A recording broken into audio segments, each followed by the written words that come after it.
Je m'appelle Jean Nelson, j'ai 26 ans. J'ai créé YouFactory avec Isabelle Laurent, ma mère. C'est une histoire de famille.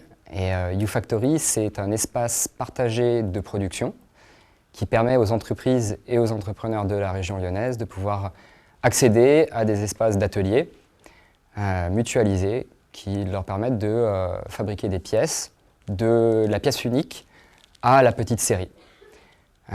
Ces ateliers sont utiles pour ces entreprises parce qu'elles leur permettent de mener des travaux créatifs, donc d'être autonomes et de garder la main sur les projets. Et ça, c'est une demande, en tout cas c'est quelque chose c'est un besoin qu'on a identifié nous, puisqu'à la base YouFactory, c'est un projet d'artiste qui cherchait tout simplement des solutions de fabrication sur le territoire pour pouvoir réaliser les premières pièces de séries d'objets quelconques, de design produit ou d'œuvres d'art. Et c'est il y a 2 ans, en travaillant sur le projet, qu'Isabelle s'est rendue compte qu'il y avait quelque chose à faire. On a découvert le concept de Fab Lab, de Makerspace, qui sont des concepts américains, et donc qu'on a récupéré, on va dire, aux États-Unis et dans les grandes villes à travers le monde qui ont adhéré à ce concept. On a récupéré cette idée et on l'a appliquée sur le territoire lyonnais. Aujourd'hui, on est ouvert depuis 4 mois et concrètement, on propose aux entreprises de s'abonner.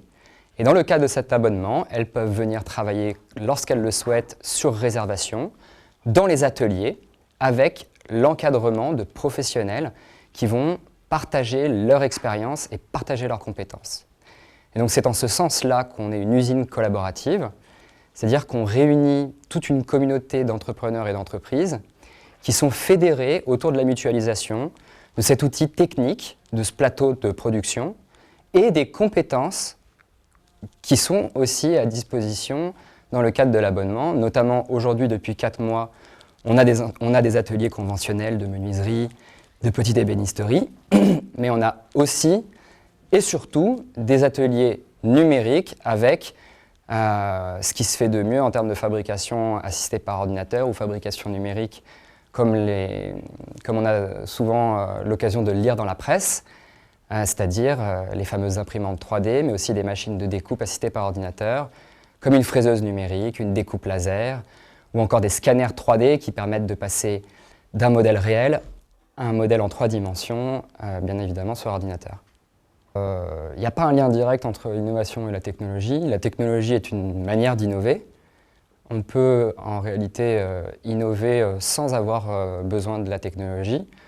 Pour moi, l'innovation, c'est l'idée originale qui va trouver une application qui a un sens, qui lui est propre. Elle est indépendante de la technologie.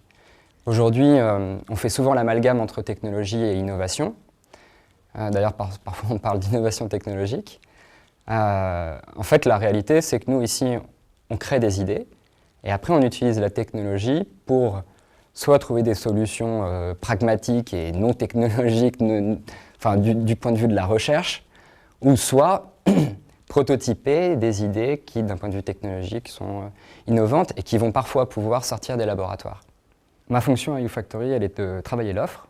Donc je fais du business development, comme on peut souvent l'entendre. Concrètement, mon travail, ça va être en fait, je fais du marketing, dans le sens où je travaille sur le besoin de mes clients et j'essaye d'avoir des offres qui sont adaptées à chacun de mes segments.